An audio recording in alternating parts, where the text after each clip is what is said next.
के लिए खड़ी साधना बड़ी साथ के रूप में हमारे गाँव का रची है ढाली से जिला 8.7 में अपन के बीच में देखा था। तो हमारे पुरखा सियाने मन गाँव में मसाला लेके खड़ी साँझ के नाचे गरम करिया में तबला लबाधन और स्वर के देवी का रखे छिकारा। तो छिकारा में हमारे के भजन का अब तो ऐसे ऐसे गीत आवत है सुनन में भाई ऐसा गीत आवत एक दूसरे परिवार के बीच में आप गीत नहीं सुन पाओ ऐसा ऐसा हमारा रचनाकार होगी हमारा तो असली और नाचा है ओला आपन के बीच में हम लेके आता हमार पुराना जमाने सियाना नंबर के जो खड़ी साज रहे हाथ में मसाल धरे और कनिया में तबला बांधे और छिकारा लेके कोई प्रकार से हमारे पुराना सियाना मसाल नाच करे ओला आपन के बीच में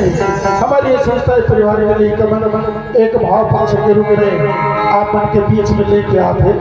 तो समय ला ध्यान में रखकर ले देखो आपन के बीच में खड़ी साज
माया